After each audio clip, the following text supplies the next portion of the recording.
Jude verse 8 begins, like so many of the verses in this book, in such a way as to link it with the preceding verses in the same way. So that there's a link there. One of the translations uses the phrase or the words, yet in like manner. The Moffat translation, despite it all. So there's a link between what we read in verse 8 and the verses before it. The people had not learned. There was a message coming through in the book of Jude that was repetitive. It was going over this issue of judgment, over this issue that was coming through the book again and again. The people had not learned. The word of the Lord came to Jeremiah in Jeremiah chapter 35. Go and tell my people, will you not learn a lesson and obey my words? We need to learn from our mistakes. In the scripture, Peter did, Judas didn't. We need to learn from our mistakes. We need to learn from the mistakes of others. And that's why the book of Jude has references to things that we read about in the scripture so that we can take them on board and learn from the mistakes that other people make.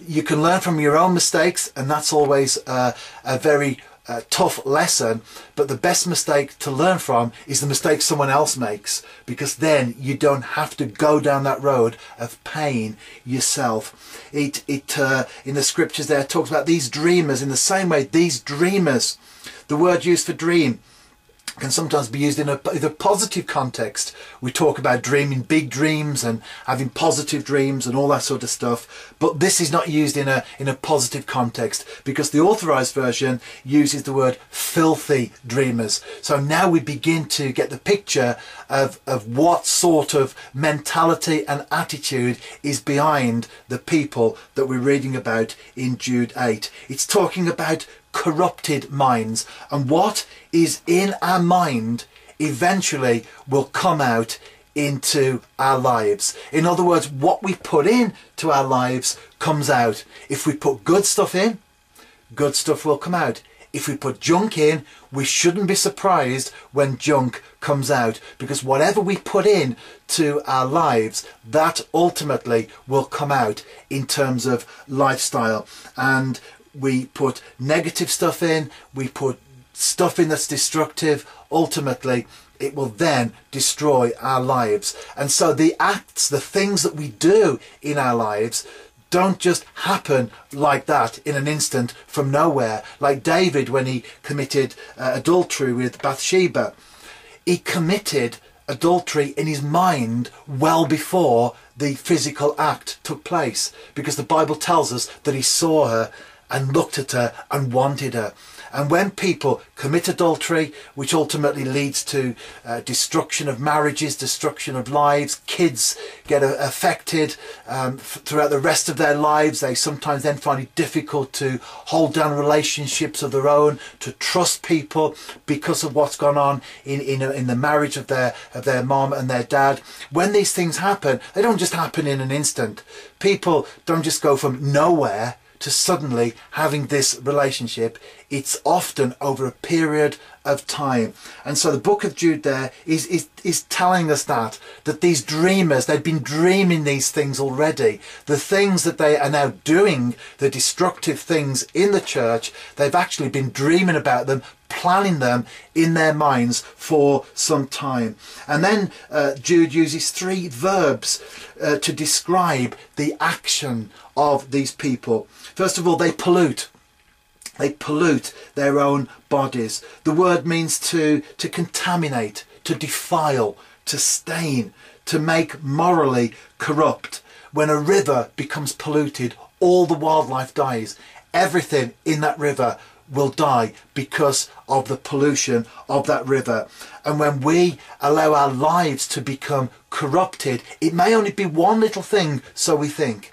But when we allow our lives to become corrupted, like the river, everything else dies as well.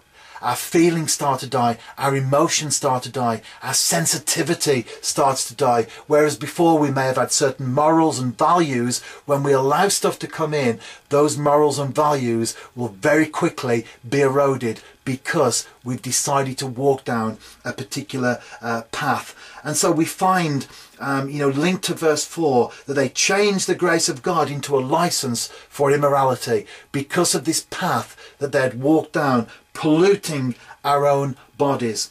Secondly, rejecting authority. To reject authority. The word there means to literally set aside. We talk about farmers, or we hear about farmers that have set-asides. In other words, they have fields or portions of land that they literally ignore. They do nothing with them. They set them aside.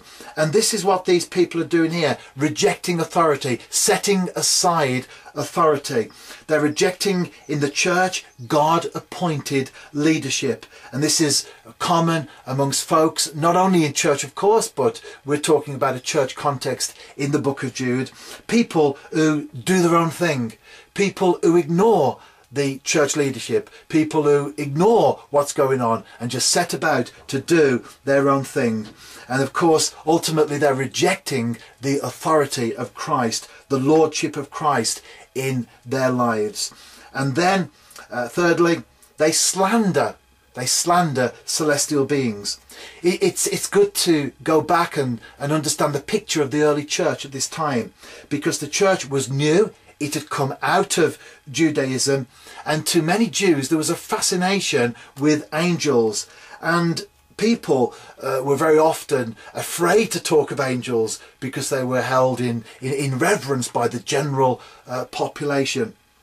And these folks now were showing how free they were, and their freedom meant that they could slander celestial beings. So whereas the average person didn't want to say anything about angels because of the way that they were held in esteem, these folks were showing how free they were by slandering celestial beings. And that's the same as people who utter the phrases, I'm saved by grace, therefore I can do what I want. The reality is, if we're truly saved, we don't want to do what we want. If we're truly saved, we want to please God, because Jesus is Lord of our lives. And Lord of our lives means we look to him and we want to live a life that pleases him.